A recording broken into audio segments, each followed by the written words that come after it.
The Long Road by Wolfland. He needed to think of a way to free his partner, and fast. "I don't know! Try using confusion to move your limbs!"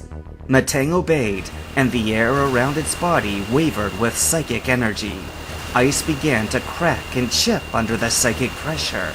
But as soon as Metang had broken one arm free of its icy prison, another ice beam slammed into the steel type, refreezing the sections that had weakened. Wallace looked on with an amused expression. "As if we just let you wiggle your way out. No, I like the look of your Pokémon on ice. It's a stunning look, if I do say so myself, the way it sparkles in the light." Just like in Shoal Cave, Steven gritted his teeth and ignored the water-type trainer's gloating. "Come on, Metang!" he hissed, silently urging his starter to keep fighting. "You can do this!" Steven knew his faith in his Pokémon could only get them so far, so when Metang's body shuddered with a faint blue outline, it caught him completely off guard.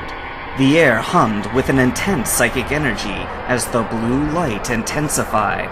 Steven watched wide-eyed as the icy shell encasing his Pokémon exploded into hundreds of tiny shards. Metang was free, and its eyes glowed with a brilliant blue hue, the hue of a full-fledged psychic attack. "What?" Wallace's surprised shout echoed around the arena as his ice prison strategy was shattered in mere seconds. Quickly regaining his composure, he straightened before clearing his throat. "No matter!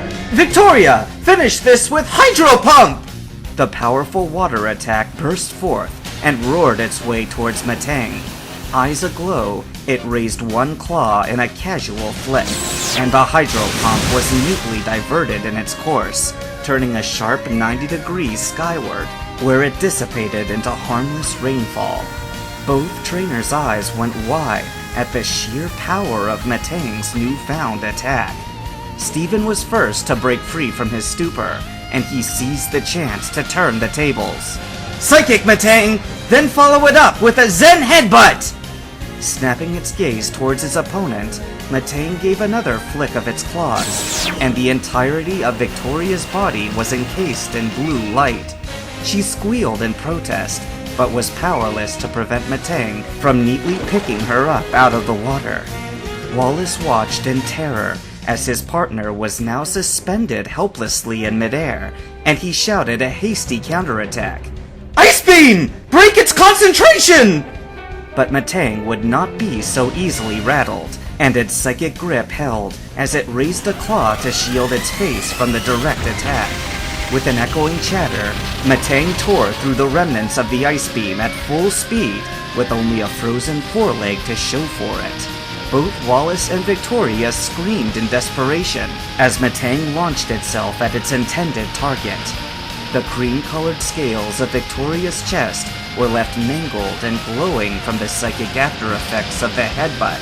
Still trapped within Metang's psychic prison, she could only wail helplessly as Metang brought its ice-encased fists down on her head like a club.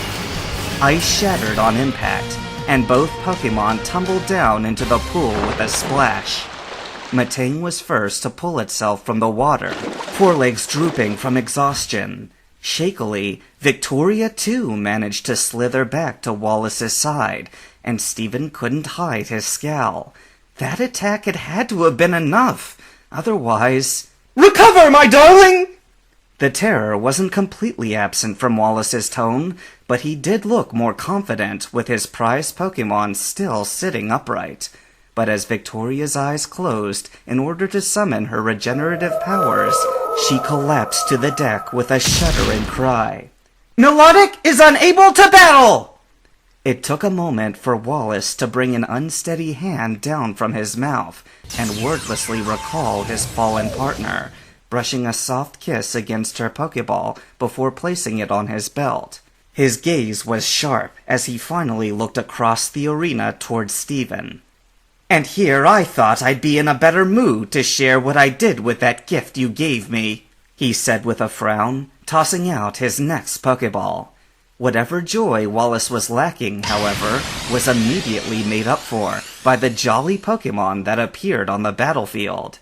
Shaggy golden fur quivered beneath a wide lily pad brim as the Ludicolo hopped happily from one foot to the other, its beak wide with excited quacking.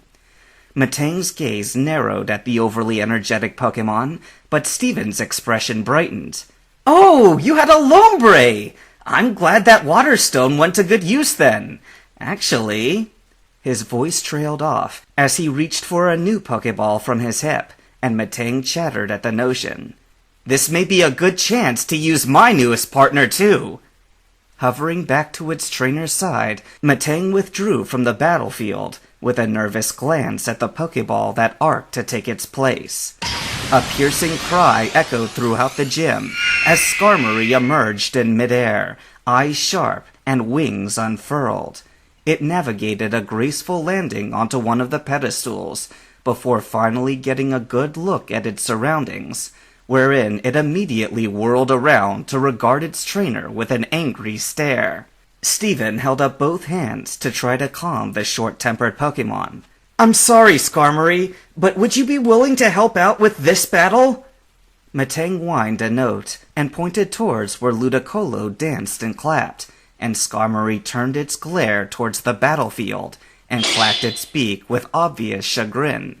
It would battle, but only because it wanted to.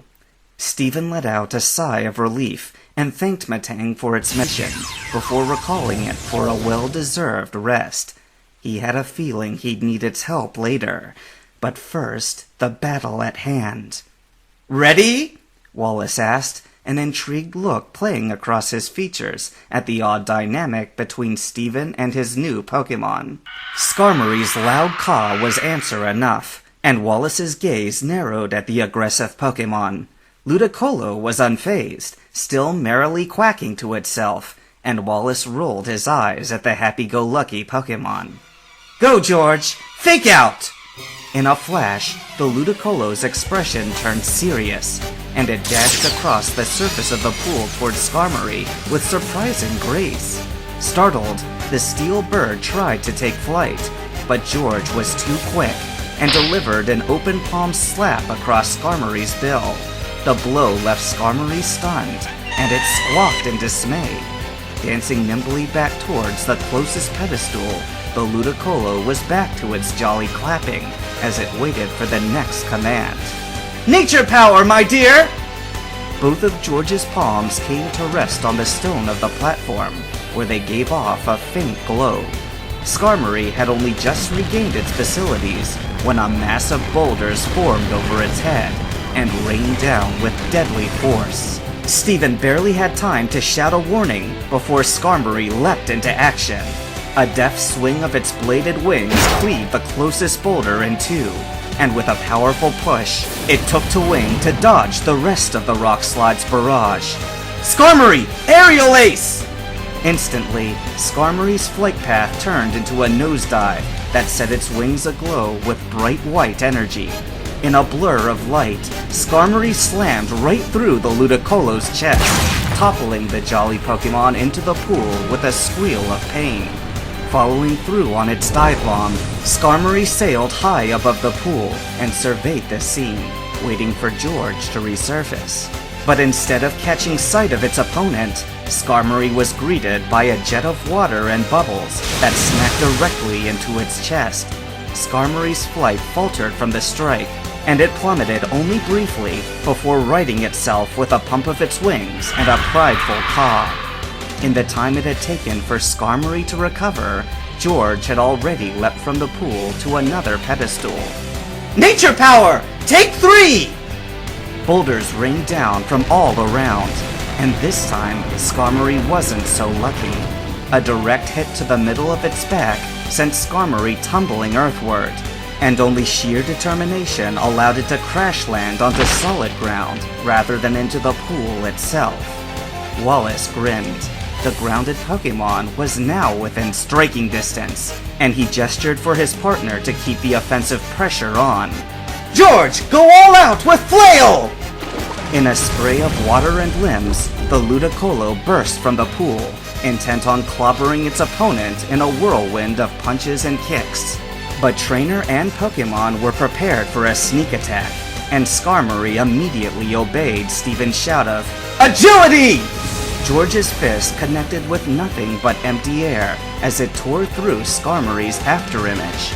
Instead, the flying type in question had swiftly dodged to the side and was poised to strike. Glowing wings slammed into the Ludicolo's back, sending the Pokemon bouncing across the surface of the water like a skipping stone before it slammed into the side of the pool, unconscious. "Ludicolo is unable to battle! The victory goes to..." The referee's voice was drowned out by Skarmory's triumphant screech, causing everyone to wince, and Steven hastily recalled his flyer with an apologetic look and a promise of plenty of treats for its great performance.